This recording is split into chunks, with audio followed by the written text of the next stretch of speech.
Bismillahirrahmanirrahim. Assalamualaikum warahmatullahi wabarakatuh. Alhamdulillahirrabbilalamin. Kita bertemu kembali di pelajaran sejarah. Oke, baik Pak.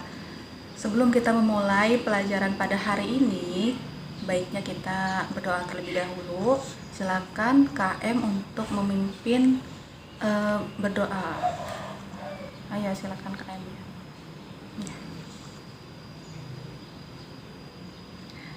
Alhamdulillahirrabbilalamin. Sekarang Ibu mau mengabsen terlebih dahulu ya. Oke.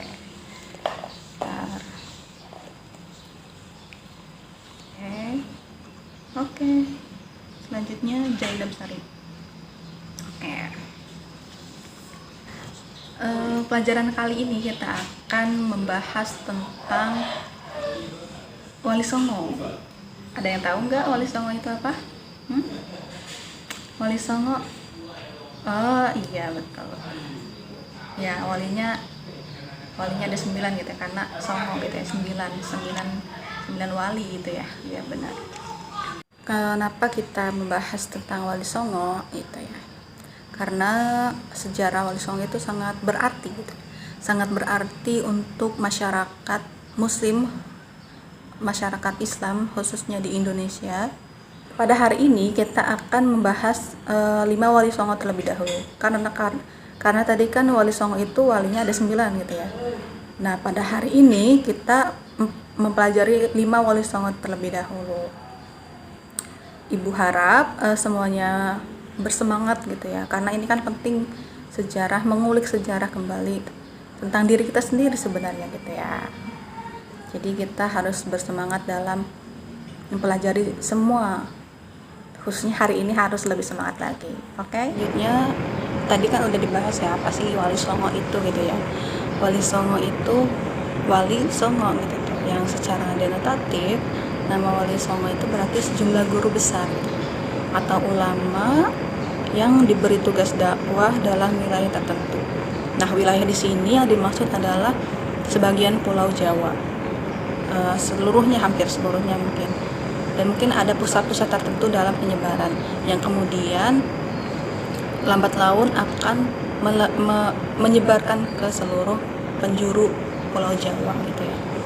Adapun secara konotatifnya gitu ya, Wali Songo itu seseorang yang mampu mengendalikan babahan hawa hanga gitu, kata gitu ya, atau 9 lubang pada diri manusia, maka akan memperoleh predikat kewalian yang mulia dan selamat dunia akhirat. Jadi dapat disimpulkan bahwasanya Wali Songo itu sekelompok mubaligh atau ulama yang diberi tugas dakwah di wilayah tertentu, yang yaitu di Pulau Jawa gitu. Oke, yang pertama itu ada Sunan Gresik. Yang pertama ada Sunan Gresik yang bernama aslinya itu Maulana Malik Ibrahim. Nama lain dari Sunan Gresik yaitu Maulana Malik Ibrahim, atau disebut juga Maulana Maghribi atau Syekh Maghribi atau Sunan Gresik tadi. Nah, beliau itu merupakan berasal dari daerah Maghribi, yaitu di Afrika Utara, dan merupakan masih keturunan dari Zainal Abidin bin Husain bin Ali bin Abi Thalib. Jadi masih keturunan dari cucunya dari Rasulullah SAW. Kemudian Sunan Gresik atau Maulana Malik Ibrahim datang ke Indonesia pada zaman Majapahit, yaitu pada tahun 1379 Masehi, dan yang membersamai beliau adalah Raja Cermin dan putra-putrinya yang kemudian menetap di Gresik pada tahun 1404 Masehi. Nah, dalam penyebaran dan dakwah beliau itu mengislamkan seorang raja, yaitu raja dari Majapahit. Apa sih pengaruh dari kenapa beliau, yaitu Sunan Gresik, mengislamkan terlebih dahulu raja dari kerajaan Majapahit? Karena jikalau rajanya saja sudah Islam, insya Allah pasti masyarakat yang dipimpinnya akan mengikuti rajanya. Oleh sebab itu, kenapa Sunan Gresik mengislamkan terlebih dahulu raja pada zaman itu, yaitu pada kerajaan Majapahit, yaitu tadi supaya lebih mudah dalam mengislamkan masyarakatnya. Lambat laun beliau wafat pada tahun 882 Hijriah atau pada tahun 1419 Masehi, yang kemudian dimakamkan di Gapura Wetan, Gresik, Jawa Timur.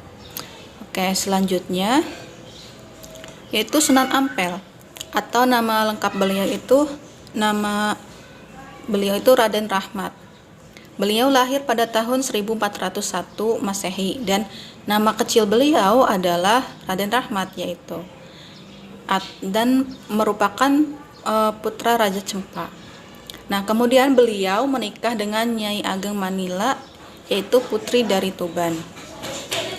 Nah, putra-putri beliau yaitu Maulana Makhdum Ibrahim atau Sunan Bonang, kemudian ada Syarifuddin atau Sunan Derajat, dan putri Nyai Ageng Maloka dan Dewi Sarah. Nah, dari Sunan Ampel ini nanti bakal keturunan bakal yang menjadi Wali Songo yang lainnya. Nanti akan kita bahas selanjutnya ya. Nah, selanjutnya itu Sunan Ampel memulai dakwahnya dari sebuah pondok pesantren yang didirikan di Ampel Denta, yaitu di dekat kota Surabaya.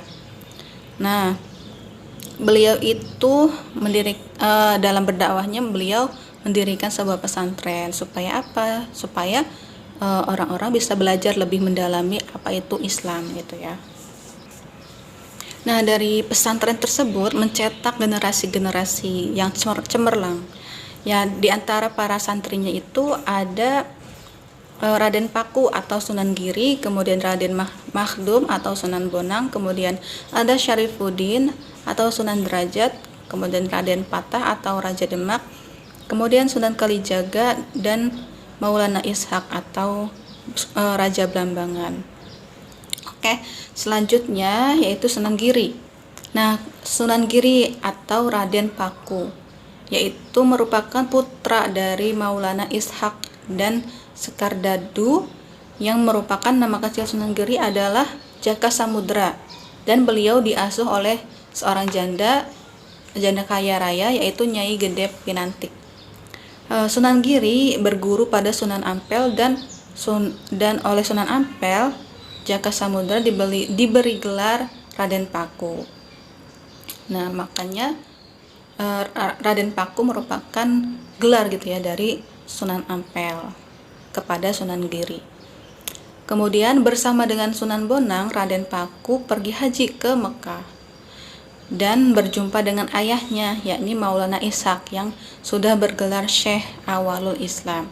Nah, sepulang dari haji, Raden Paku mendirikan pondok pesantren di Giri atau di Giri Gresik, sehingga yang orang menyebutnya Sunan Giri gitu ya.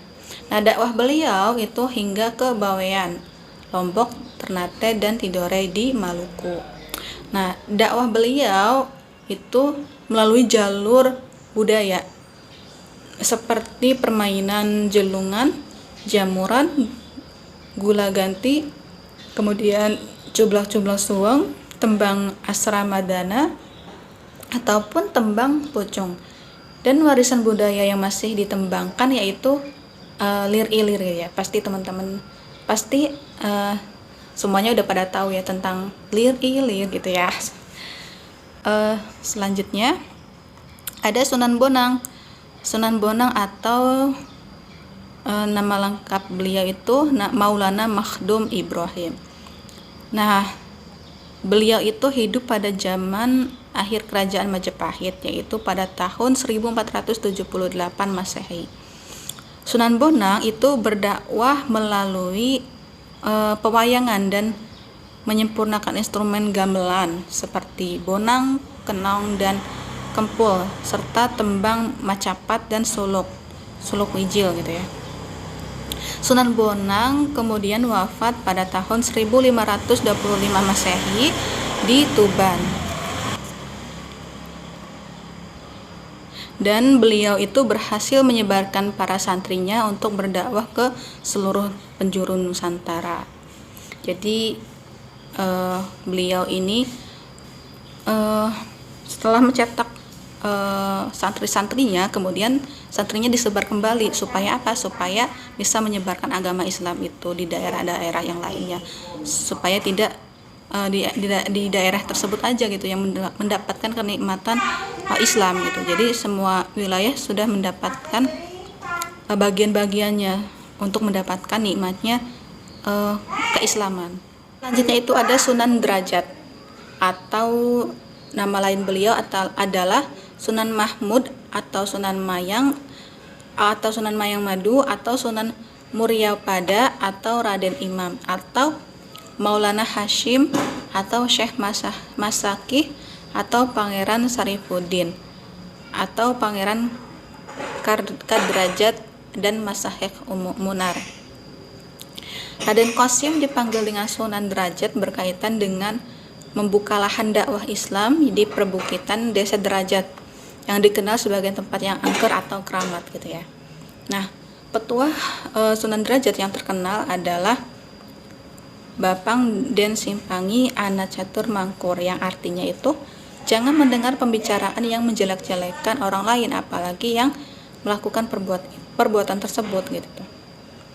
Kemudian Sunan Derajat dalam menyampaikan ajaran Islam gitu ya, itu melalui beberapa metode, ada 5 gitu ya, ada 5 metode. Yang pertama itu ada pengajian langsung yang dilaksanakan di masjid atau di musola. Kemudian melalui pendidikan di pesantren, beliau mendirikan pesantren gitu ya. Kemudian memberikan fatwa atau petuah dalam menyelesaikan masalah gitu ya. Dalam menyelesaikan masalah, beliau memberikan sebuah fatwa atau petuah. Kemudian melalui kesenian tradisional di daerah tersebut gitu tuh. Kemudian menyampaikan ajarannya melalui ritual atau sepanjang itu tidak bertentangan dengan akidah Islam. Jadi kan dulu itu banyak ritualnya, tapi beliau ubah gitu ya. Yang beliau ubah dengan yang lebih Islami lagi. Yang tidak lagi kan kalau dulu itu harus sesajen, harus memberikan ya gitu tuh. Jadi beliau mengubah ritualnya lebih ke Islami, yang tidak bertentangan dengan akidah. Kemudian Sunan Derajat memperkenalkan Islam itu melalui konsep dakwah bil hikmah. Jadi dakwahnya itu dengan bijaksana dan tanpa paksaan. Jadi sudah ada ya di dalam Al-Quran juga, kita itu dalam melaksanakan dakwah itu nggak ada paksaan, harus dengan hikmah gitu tuh. Begitu. Dari 5 wali tersebut dapat disimpulkan bahwasanya kesemuanya itu merupakan para wali yang dalam melaksanakan pengajarannya, dalam dakwahnya itu menyesuaikan situasi dan kondisi yang ada di tempat tersebut gitu. Dari apa yang tadi Ibu sampaikan,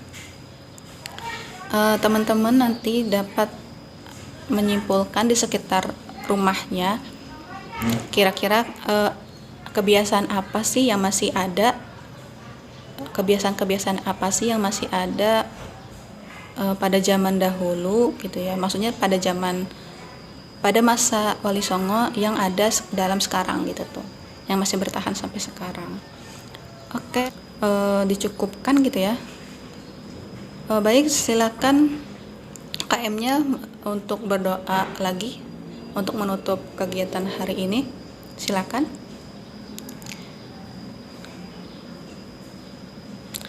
Alhamdulillahirabbil alamin. Mungkin itu saja yang dapat Ibu sampaikan pada hari ini.